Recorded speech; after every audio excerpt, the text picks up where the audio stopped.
Ça, c'est mon chat. Et ça, c'est la photo de mon chat qu'on va faire analyser par une intelligence artificielle.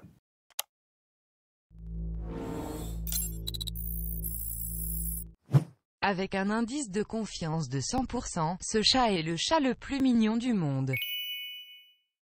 Alors, plus sérieusement, une intelligence artificielle ne va pas émettre de jugement sur la beauté de mon chat, même s'il est évident que c'est le chat le plus mignon du monde, mais elle va pouvoir détecter sa présence dans une image. On va tester ça sur un outil que j'ai développé. Et voilà, on a le résultat, la zone est mise en valeur avec un indice de confiance. Alors, évidemment, ça peut en détecter plusieurs, dans n'importe quelle position, et même s'il est déguisé en pomme ou en lapin. Mais alors, comment ça fonctionne tout ça? Et d'abord, c'est quoi l'intelligence artificielle?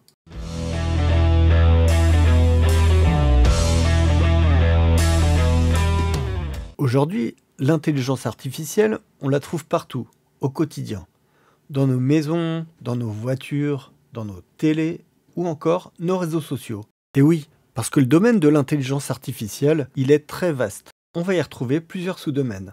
L'analyse de texte, l'analyse de langage ou encore l'analyse d'images. Et aujourd'hui, c'est de cette branche qu'on va parler, la vision par ordinateur. Et plus particulièrement, la reconnaissance de forme. Ici, on ne va pas rentrer dans des détails trop techniques, mais on va voir rapidement la différence entre la programmation dite classique et un programme utilisant l'intelligence artificielle. Dans le premier cas, on a un développeur ou une développeuse qui, comme tous les développeurs, est hyper intelligent. Son rôle est d'écrire un ensemble de règles, d'actions à effectuer selon des conditions bien précises. Il les code dans son programme qui, lui, n'est pas intelligent et se contente d'appliquer les consignes. Donc le développeur doit penser à tous les cas possibles. Avec l'intelligence artificielle, on va déporter cette intelligence justement au sein de la machine. Ici, on ne va pas lui dicter comment reconnaître un chat, elle va l'apprendre toute seule, même si on va un peu l'aider. C'est ce qu'on appelle le machine learning, l'apprentissage automatique. En gros, au lieu de lister toutes les caractéristiques d'un chat, on va lui montrer ce qu'est un chat. Pour ça, on va lui fournir un jeu de données de millions de photos de chats, c'est pas ça qui manque sur internet, et à partir de ces photos, c'est la machine qui va d'elle-même identifier ce qui caractérise un chat. Elle va parcourir les images et en extraire des caractéristiques communes et récurrentes pour finalement générer ce qu'on appelle un modèle. Et une fois que cette phase d'apprentissage est terminée, on dit que le modèle est entraîné. On peut donc l'exporter et l'utiliser dans un logiciel. C'est ce qu'a fait PCsoft dans la version 27 de WinDev, qui inclut des modèles déjà entraînés prêts à l'emploi.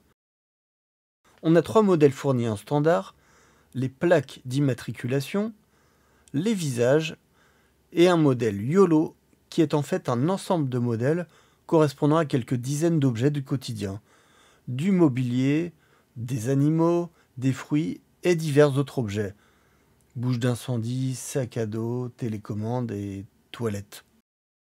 Alors, c'est bien tout ça, mais à quoi ça sert? Ça me sert à rien. Dans quel cas utiliser ces fonctionnalités dans nos logiciels? J'ai imaginé plusieurs exemples.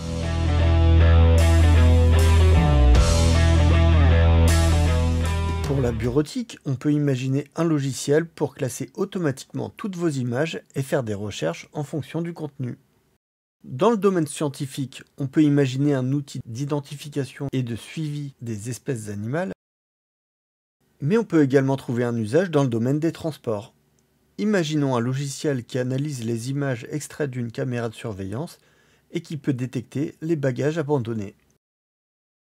Sur le même principe, en analysant les images d'un centre commercial, on pourrait compter le nombre de personnes de façon périodique pour en déduire une affluence en fonction des périodes de la journée. Et si vous avez d'autres idées, n'hésitez pas à les donner en commentaire.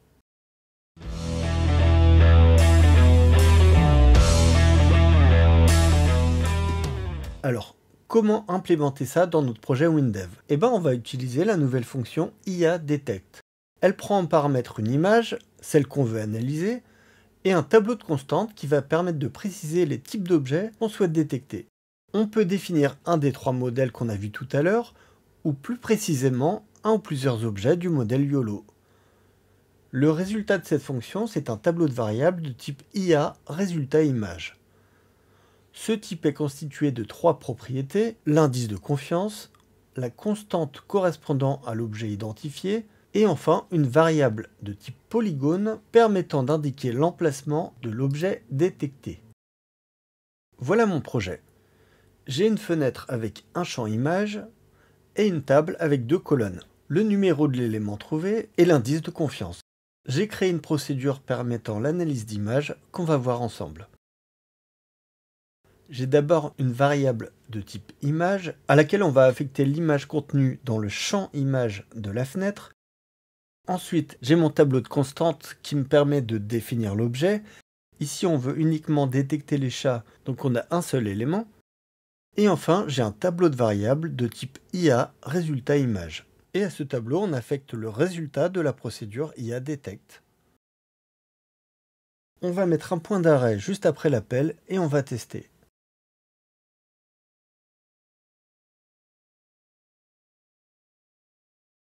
On le voit ici, on récupère un tableau de 3 éléments qui correspondent aux 3 chats détectés sur l'image. On va voir le détail d'une des occurrences, et là on voit bien les propriétés de chaque élément IA résultat d'image. L'indice de confiance, le type d'élément, ici la valeur 17 correspond à la constante IA des chats, et enfin on a un attribut de type polygone. Alors un polygone c'est quoi dans WinDev? C'est tout simplement un tableau de points. Ici, les 4 points permettant de tracer les 4 coins du rectangle dans lequel se trouve l'objet détecté. Et un point, lui, est défini par 2 valeurs, son abscisse et son ordonnée. Alors, maintenant qu'on a récupéré notre tableau de résultats, on va le parcourir et traiter chaque occurrence. Pour chaque élément, on va afficher son indice et son taux de confiance dans la table. Et on va ensuite encadrer visuellement l'objet détecté. Pour la table, c'est très simple, on ajoute une ligne avec la variable n de notre boucle et l'attribut indice confiance de la variable i-élément qui est l'occurrence de l'élément dans notre tableau. Pour encadrer l'objet, on va indiquer un style de trait avec la fonction desstylo qui prend en paramètre une couleur, un style, une largeur et une opacité. Ensuite, on va utiliser la fonction dPolygone qui prend en paramètre une variable de type polygone. Alors ici ça nous arrange, on n'aura pas besoin d'extraire chaque point pour tracer notre rectangle. On indique directement la propriété polygone de notre variable i-élément. Ensuite, j'ai choisi d'afficher l'indice de l'élément trouvé, ce que je vais faire avec la fonction detect. Elle prend en paramètre une abscisse et une ordonnée. Moi, je lui donne celle du point en bas à gauche de mon polygone. Et enfin, après le parcours de mon tableau, j'affecte à mon champ image la valeur de ma variable image sur laquelle on vient de dessiner. Alors évidemment, on peut choisir d'afficher autrement les résultats visuellement. Ici par exemple, j'ai une zone répétée à droite avec chaque type d'élément trouvé et son occurrence. J'ai un encadré avec le total d'éléments différents et le nombre total d'objets. Quand je clique sur un élément de ma zone répétée, je visualise l'emplacement de tous les objets correspondants. Je vous mets à disposition les sources de mon projet, le lien est dans la description.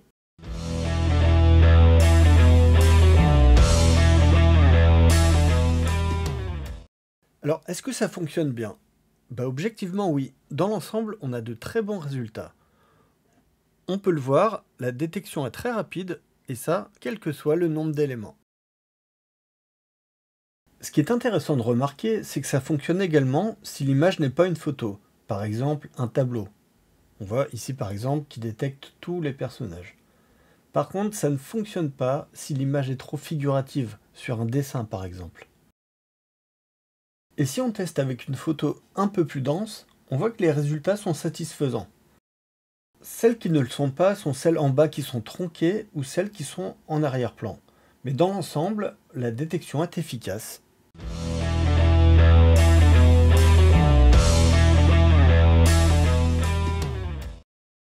On a vu ensemble la procédure IA detect qui permet de détecter les objets basés sur des modèles pré-entraînés et fournis en standard dans WinDev 27, mais il existe une autre procédure IA Model Detect qui permet de détecter vos propres modèles. Évidemment, ça nécessite d'avoir des connaissances avancées en machine learning. Si vous avez des idées d'objets qui seraient intéressants à détecter dans vos applications, n'hésitez pas à me le dire en commentaire. Je ferai sûrement un second épisode sur le sujet. Et voilà, c'est la fin de cet épisode. Merci de l'avoir suivi. Salut!